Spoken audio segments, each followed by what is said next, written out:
Hello everyone.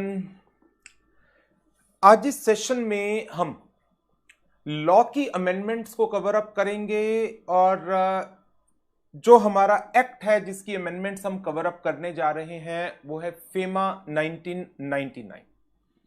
ये amendments मई 2020 exams के लिए जो अब जुलाई 2020 में होंगे होंगे नहीं होंगे कुछ कहा नहीं जा सकता। और उसके बाद जो एग्जाम्स होंगे like November 20 and thereafter सबके लिए एप्लीकेबल होगी जब तक कोई और फर्दर अमेंडमेंट्स इन प्रोविजंस में नहीं आती। नो, फेमा के अंदर दो मेन अमेंडमेंट्स हैं, रादर ये कहें कि एक ही मेन अमेंडमेंट है सेक्शन 6 की, बट मैं आपको दो चेंजेस कराऊंगा।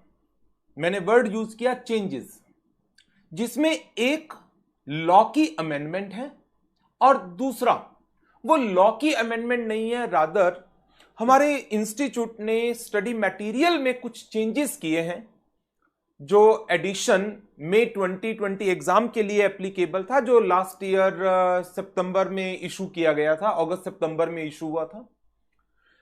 जो वो चेंज है वो है पर्सन रेजिडेंट इन इंडिया के कॉन्सेप्ट में।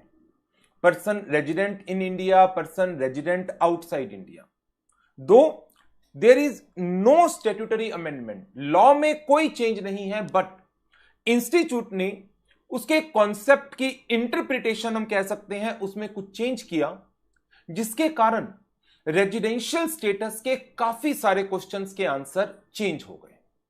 अब क्योंकि लॉ में वो अमेंडमेंट्स नहीं थी तो ना तो वो आरटीपी में कवर की गई, ना ही एज सच आप बेयर एक्ट में ढूंढेंगे उसको तो वहां पर वो आपको मिलने वाली है। ये अमेंडमेंट्स इंस्टीट्यूट ने स्टडी मटेरियल के थ्रू की। चेंज, अमेंडमेंट वर्ड यूज करना ठीक नहीं होगा इसके लिए, चेंज। मैं पहले आपको दोनों स्टडी मटेरियल जो इंस्टीट्यूट के हैं वो कंपेयर करा दूं, वहां से ही आपको आइडिया लग जाएगा कि वो चेंज है क्या, और फिर हम उस चेंज को स्टडी करेंगे और उसके बाद सेक्शन 6 की अमेंडमेंट्स है उसको हम कवर अप करेंगे। सो स्टार्ट करते हैं। ये मेरे पास स्टडी मटेरियल है इंस्टीट्यूट का लेटेस्ट, पहले मैं आपको पुराने वाला दिखाता हूं।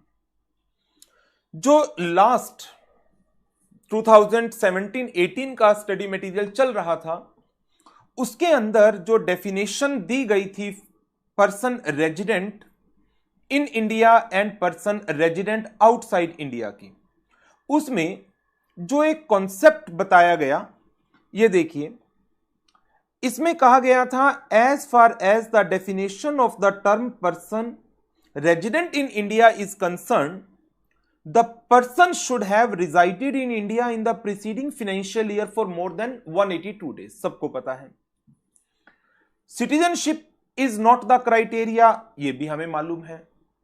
However, the definition raises some points. Residence of a person is calculated not with reference to his stay in India but with reference to his stay in an earlier financial year. पूरी तरह से concept based था, earlier financial year में कितने दिन person का stay रहता है। Therefore, a person may come into India in a financial year and stay for that year only, but still for that year he would not be resident in India. He would have to wait for the end of the year, and on the commencement of the next year he would become resident in India. Means यदि preceding financial year के base पर हम एक status को determine करते हैं, like से for example हम बात कर लेते हैं कि 2018-19 में एक पर्सन का स्टे इंडिया में लेस देन 183 डेज था, लेस देन 183 डेज।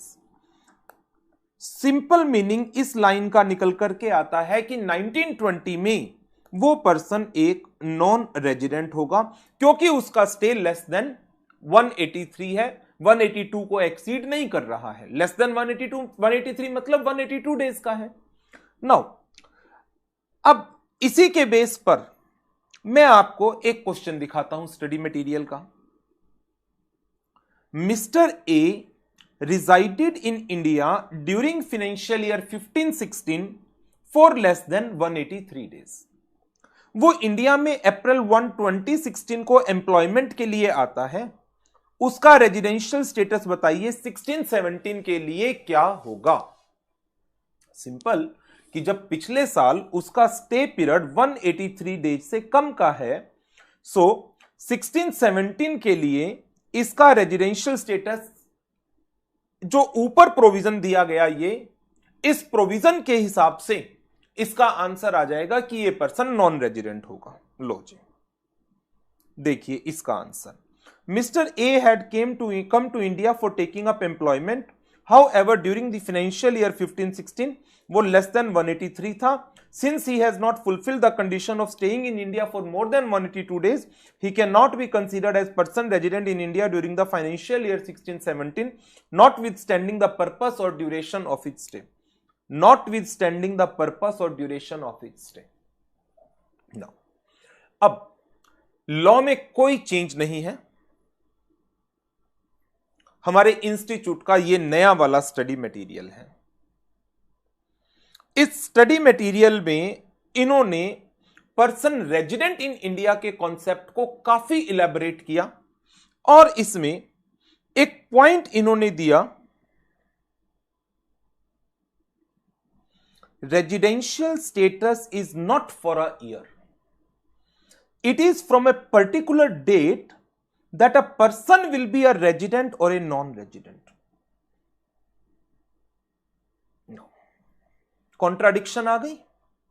अभी मैंने आपको जो दिखाया ये पुराना स्टडी मटेरियल है जो ये कहता है कि जो रेजिडेंशियल स्टेटस है वो आपको इंतजार करना पड़ेगा, वेट करना पड़ेगा एंड ऑफ द ईयर का। ओके, फिर यहां पर कहा गया कि जो लास्ट ईयर के बेसिस के ऊपर आपने अपना आंसर दिया, करंट ईयर में पर्पस और ड्यूरेशन मैटर नहीं करता। लेकिन नया स्टडी मटेरियल उसने